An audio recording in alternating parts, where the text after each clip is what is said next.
IMF deal میں تاخیر، پاکستان کے بیرونی ادائیگیوں پر ڈیفالٹ کے خدشات پھر کیوں سر اٹھا رہے ہیں؟ بین الاقوامی کریڈٹ ریٹنگ ایجنسی موڈیز نے IMF بیل آؤٹ پیکج کے بغیر پاکستان کے ڈیفالٹ ہونے کے خدشے کا اظہار کرتے ہوئے کہا ہے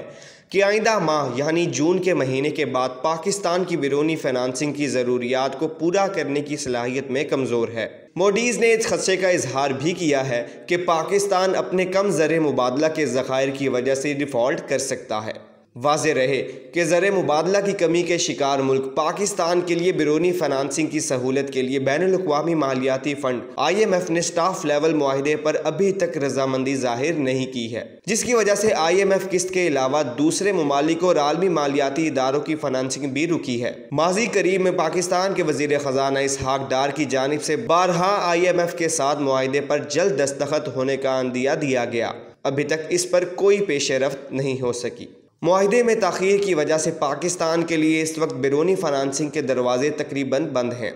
اور سوائے چین کے کمرشل بینک کی جانب سے دیے جانے والے قرض پاکستان کسی دوسرے ملک یا ادارے سے فنڈنگ حاصل کرنے میں ناکام نظر آتا ہے، جس کی وجہ سے اس کے زر مبادلہ ذخائر میں کوئی خاطر خواہ اضافہ نظر نہیں آیا۔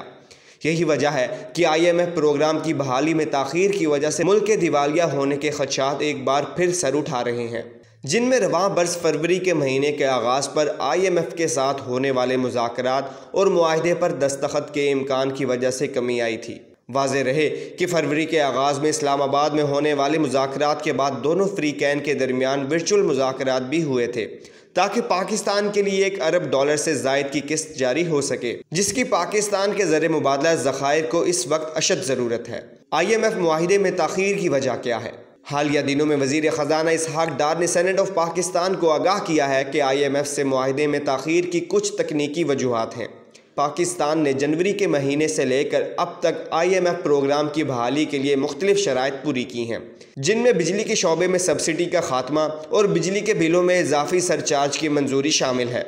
اس کے ساتھ اضافی ریونیو اکٹھا کرنے کے لیے جنرل سیل ٹیکس کی شرح 17 سے 18% کر دی گئی ہے، جبکہ لگژری اشیاء پر اس کی شرح 25% کر دی گئی ہے۔ اس کے ساتھ ڈیزل پر پیٹرولیم لیوی بھی بڑھا دی گئی ہے۔ تاہم اس کے باوجود IMF کی جانب سے پروگرام کی بحالی ممکن نہیں ہو سکی۔ IMF کی شرائط پوری کرنے کے بعد بھی اس کی جانب سے معاہدہ نہ ہونے کی وجہ پر بات کرتے ہوئے ماہر معیشت علی خضر نے بتایا کہ پاکستان کی جانب سے IMF کو یہ یقین دہانیاں کروانی ہے کہ جس کے تحت پاکستان اس مالی سال میں جاری کھاتوں کے خسارے کو دوست ممالک سے قرض اور امداد کی صورت میں پورا کرے گا۔ علی کے مطابق IMF کے تخمینے کے مطابق یہ خسارہ $6 ارب ہوگا، جسے سعودی عرب، UAE اور چین سے قرضہ یا ان کے پرانے قرضے کو رول اوور کر کے پورا کیا جائے گا۔ IMF ان ممالک سے کمٹمنٹ چاہتا ہے کہ وہ پاکستان کے اس خسارے کو پورا کریں گے تاکہ زر مبادلہ ذخائر میں اضافہ کیا جا سکے۔